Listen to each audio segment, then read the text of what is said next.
రొడ్డ సురేంద్ర గారి స్వీయ కవితలు. కమురు వాసన. అద్దాల మేడలో అడవుమల్లి నలుగుతుంటే ఎక్కడో ఏదో కాలుతున్న కమురు వాసన. మట్టి చేతులు మరుగుదుడ్లు కడుగుతుంటే ఎక్కడో ఏదో కాలుతున్న కమురు వాసన.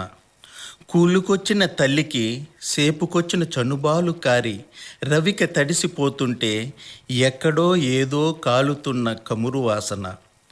అక్షరాలు దిద్దాల్సిన చేతులు 4 రోడ్ల కూడలిలో కారు అద్దాలు తుడుస్తుంటే ఎక్కడో ఏదో కాలుతున్న కమురు వాసన. ఈ దేశపు నీళ్లు తాగిన యువత పరాయి దేశంలో చెమటలు చిందిస్తుంటే ఎక్కడో ఏదో కాలుతున్న కమురు వాసన. లంకంత కొంపలో బిడ్డలు దూరమై తోడులేని వృద్ధ దంపతుల ఎదురు చూపు కళ్ళల్లో కలలు కరిగిపోతుంటే ఎక్కడో ఏదో కాలుతున్న కమురు వాసన. పంట పండించే రైతు పిడికిడు మెతుకులు కోసం పట్నం వలస వెళుతుంటే ఎక్కడో ఏదో కాలుతున్న కమురు వాసన.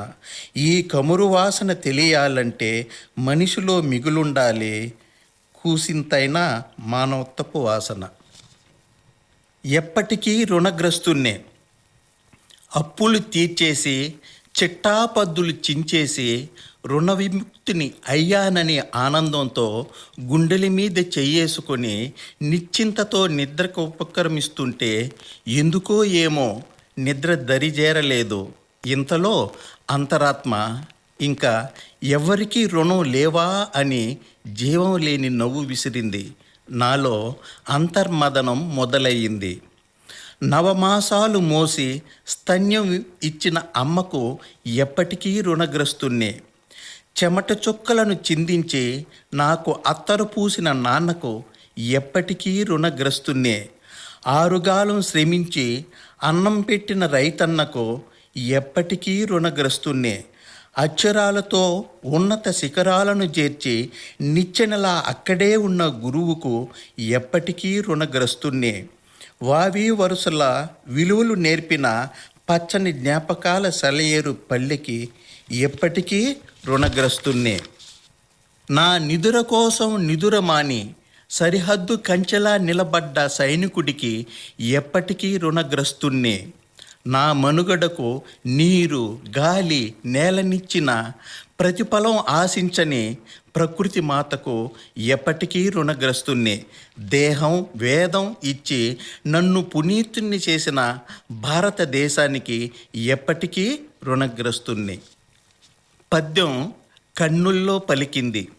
రేయంతా మేలుకొని కంగుంది కుప్పం వారి వీధి నాటకం చూసి పొద్దున్న పెద్దోళ్ళందరూ పనికెళ్ళాక పిల్లోలమంతా పొయ్యిలోని బూడిదను ముఖానికి అద్దంలా పూసుకుని బొగ్గును నూరి పొరకపుల్లతో మీసం తీసుకుని నత్తకొల్ల డొల్లలను కాళ్లకు గజ్జలుగా కట్టుకొని పైగుడ్డని ఈపుకు డాలుగుడ్డగా కట్టుకొని పప్పు గుత్తిన గదగా భుజాన వేసుకుని రాజు రాజొచ్చేనో దుర్యోధన మహారాజు సభకొచ్చెనో అని నేను పద్యం అందుకుంటే ఓటుబోయిన కుండను విజయుడు తబలాలా కొట్టేవాడు. సత్తిగిన్నితో సుబ్బిగోడు తాళం వేసేవాడు. పైటా పావడతో లచ్చుంగోడు ద్రౌపదేశం వేసేవాడు. చెంగడు చీరలు పెరికేసరికి లచ్చుంగోడు అక్క నా పైటా పావడా ఎత్తుకొస్తావా దొంగనా బట్టా అంటూ ఎర్రక్క పొరకెత్తుకొని తిట్టుకుంటూ వచ్చేది. 40 ఏండ్లు గడిచాక ఎర్రక్క రవిక ఏయడమే మానేసింది. తాగి తాగి కాలేయం కాలిపోయి విజయుడు పొగాకు నమిలి నమిలి సుబ్బుగోడు సచ్చి ఏ లోకంలో ఉన్నారో దరువు లేదు తాళమూ లేదు.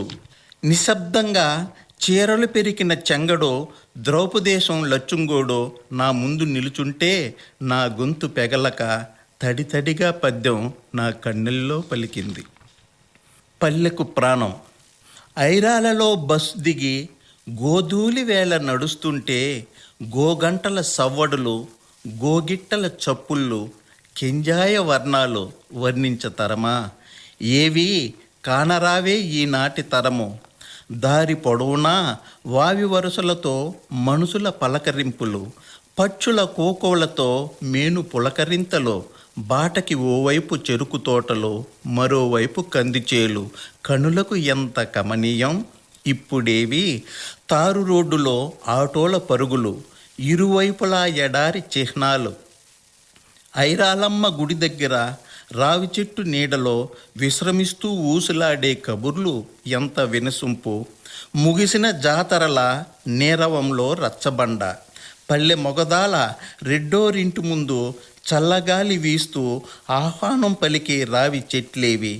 పల్లె ముందర నుండి ఆ చివరి నుండే మా ఇంటికి వెళ్ళాలంటే అరగంట పట్టేది కుశల ప్రశ్నలకు బదులిస్తూ.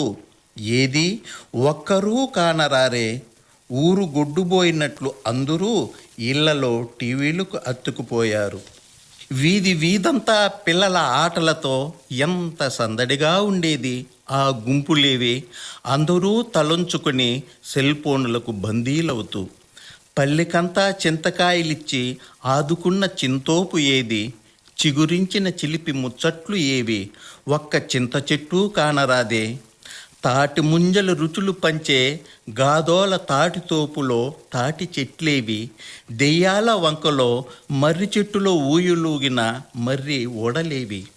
శివరాత్రితో మొదలయ్యే మఠంపల్లి మిట్టపై వీరభద్రస్వామి గుడిలో నెలనాళ్ళు తిరణాలలా జరిగే మహాభారతం రెయ్యాటలు, పగులు అరికథలు ఏవి, నెలలు తరబడి గనగనమంటూ తిరిగే పూజారోళ్ళ చెరుకు గానుగులేవి, వరి నాట్లు వేస్తూ అలుపు తీర్చే పల్లె పాటలేవి, ఎందరో ప్రాణాలు కాపాడి ఎన్నో అవసరాలు తీర్చిన ఎడ్ల బండ్లేవి, పొద్దుబోతే బోవ తినేసి ఆదరా బాదరా పరుగులతో ఐరాల టాకీసులో ముత్యాల ముగ్గు, పంతులమ్మ తదితర చిత్రాలు చూపించిన టాకీసు ఏది, నమో వెంకటేశ పాటేది.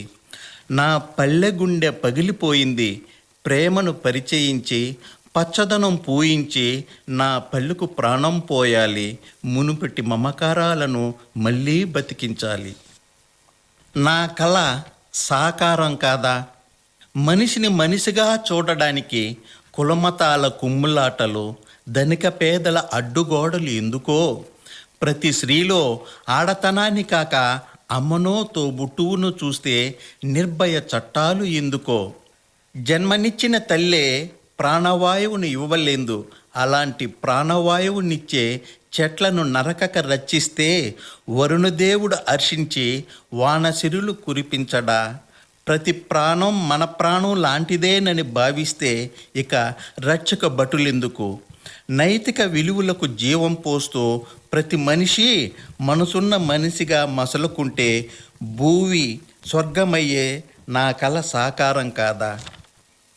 జీవితం పండుటాకు, పదవీ కాంచ, కుల వ్యామోహం, మత పిచ్చి, పదునుగా గల కత్తి ఎన్ని చేతులు మారినా మొన మాత్రం నీవైపే గురి చూస్తుంది.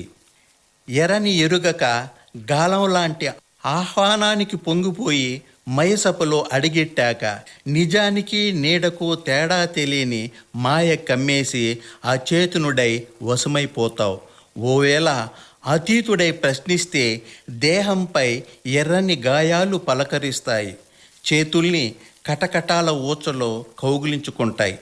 జ్ఞానోదయం కలిగిన మౌనిలా మాటలు మరిచి చిల్లుపడ్డ పడవ పయనం నయమని ప్రజాస్వామ్యం నిర్వచనాన్ని చెరిపేసుకుని గానిగెద్దు బతుకుగాడిలో పడి బతికేస్తావు. అర్ధరాత్రి స్వాతంత్రం వచ్చినా ఇంకా తెల్లారనే లేదు అన్న తమిళ కవి మాటలకు అర్థం బోధపడి అదరాలలో చిరునవ్వు మొలకెత్తినా నీరందని నీ జీవిత పండుటాకు రాలిపోతుంది. శ్రీ రొడ్డా సురేంద్ర గారి స్వీయ కవితలు మీరింతవరకు విన్నారు. శ్రోతలు